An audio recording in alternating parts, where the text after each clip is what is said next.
According to animal behaviorists, some of your most normal everyday habits are quietly hurting your cat. But do you actually know which ones? That's the scary part. Most of them feel completely harmless. And if you keep doing them, which almost every cat owner does, you could be slowly breaking your cat's trust, their health, and their sense of safety in their own home. Here are 6 everyday things that hurt your cat way more than you think. 1. Screaming at them when they mess up. Have you ever caught your cat knocking something off the counter and immediately yelled their name? Be honest. Most of us have done it. It feels like the right response in the moment. But here's what's actually happening inside your cat's brain when you raise your voice. Cats don't process cause and effect the way we do. A 2021 study from the Journal of Veterinary Behavior found that cats who were regularly yelled at showed significantly higher levels of chronic stress and were more likely to develop behavioral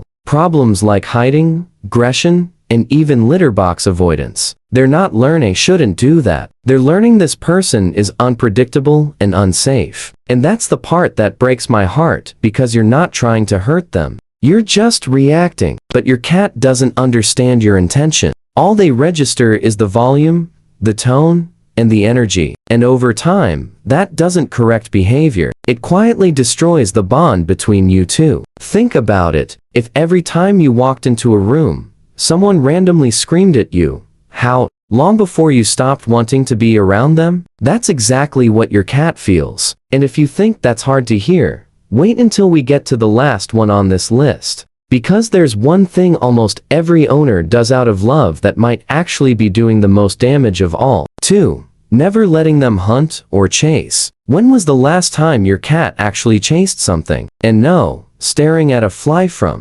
across the room doesn't count. Most indoor cats go days, sometimes weeks, without a single real hunting experience. And we don't even realize it because they look fine. But they're not fine. Cats are hardwired predators. Their entire brain is built around the hunting sequence. Stalk, chase, pounce, catch, kill, eat. When that cycle never gets activated, something starts breaking down on the inside. A study published in the Journal of Feline Medicine and Surgery found that cats without regular play stimulation showed increased rates of obesity, aggression, over-grooming, and depression-like symptoms. So, that cat who just sleeps all day and seems low maintenance, there's a good chance they've just given music up. They're not lazy. They're mentally starving. And the fix isn't complicated. Just 10 to 15 minutes a day of interactive play with a one toy. Something that mimics real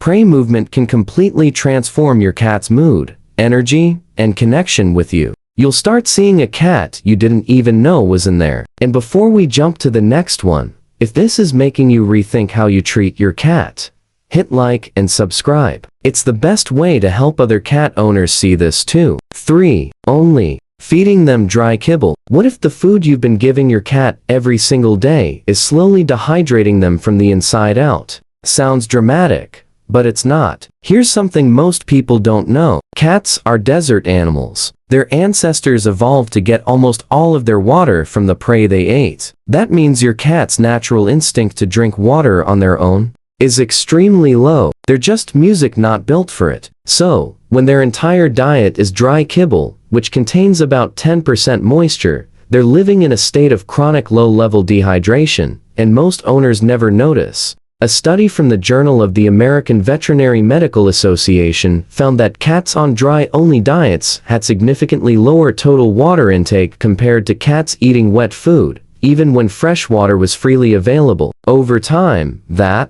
chronic dehydration put serious pressure on their kidneys and urinary tract. It's one of the leading contributors to kidney disease in cats, which is the #1 cause of death in older cats. And the frustrating part, it's so easy to prevent. You don't have to throw out the kibble entirely. Even mixing in some wet food a few times a week makes a massive difference. You're basically giving their kidneys a fighting chance just by changing one meal. 4. Petting them in all the wrong spots. Ever been petting your cat and out of nowhere they bite you, and you're sitting there like, what did I do? Music. Well, you probably touched the wrong button. Most owners pet their cats the same way they'd pet a dog. Long strokes down the back, belly rubs, grabbing their tail area, and with dogs, that works great. But cats are wired completely differently. Their skin is loaded with nerve endings that go from pleasant to overstimulated in seconds. It's music, called petting,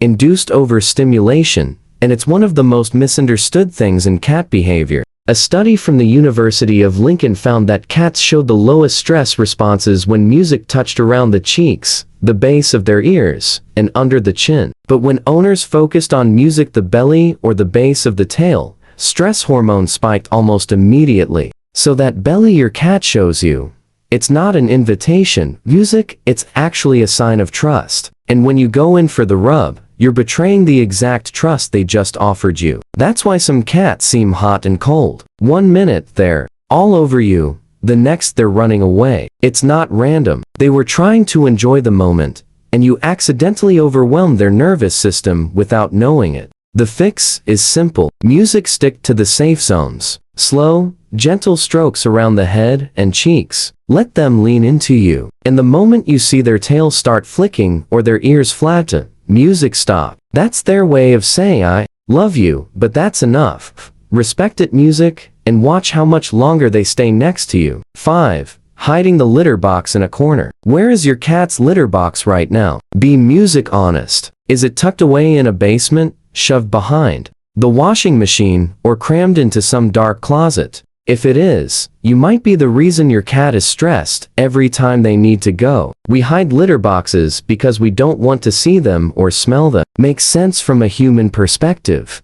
Music, but from your cat's perspective, you just put their bathroom in the scariest spot in the house. Music, cats are both predators and prey. That means every time they use the litter box, they're in one of their most vulnerable positions. Music, they need to feel like they can see what's coming and escape if they need to. A box shoved in a tight, dark corner with only one way out goes against every survival instinct they have. Research in applied animal behavior science found that litter box placement and accessibility were among the top factors linked to elimination problems in cats. That means if your cat has been peeing outside the box, music, there's a real chance. It's not a behavior problem at all. It's a location problem. They're not being difficult, they're scared. And here's the other mistake people make. 1 cat, 1 box. Behaviorists recommend the N+1 rule. That means 1 box per cat, plus 1 extra. Music, so if you have 2 cats, you need 3 boxes in different areas of the house. It gives them options and reduces territorial tension. 6. Leaving them alone way too long. Music, remember earlier when I said there's one thing almost every owner does out of love that might be doing the most damage? Music, this is it. There's this myth that cats don't care if you're gone, that they're independent, self-sufficient, and honestly couldn't care less whether you walk through that door or not. It's one of the biggest lies in pet culture, and it's hurting millions of cats every single day. A 2020 study published in Current Biology found that cats form genuine attachment bonds with their owners, similar to the bonds dogs and even human infants form with their caregivers. When researchers separated cats from their owners and then reunited them, the cats showed clear signs of secure or insecure attachment depending on the quality of the relationship. This isn't opinion. This is science. So when you leave for 10, 12 hours a day and come home to a cat that seems fine, they might not be fine at all. Cats who experience prolonged isolation can develop anxiety, depression, over-grooming, appetite changes, and even litter box problems. They just suffer in silence because that's what cats do. They don't bark at the door. They don't destroy your shoes. Music, they withdraw. And that silence tricks us into thinking everything's okay. The truth is, your cat waits for you. They notice when you're gone, and they feel it more than they'll ever show. You don't need to be home 24/7, but small things matter. Leave enrichment out before you go. Rotate toys. Create window perches so they can watch the world. And when you come home, don't just walk past them. Sit down. Be present. Give them 5 minutes of real connection. Because to your cat, you're not just their owner. You're their entire world. And they just want to know you're coming back.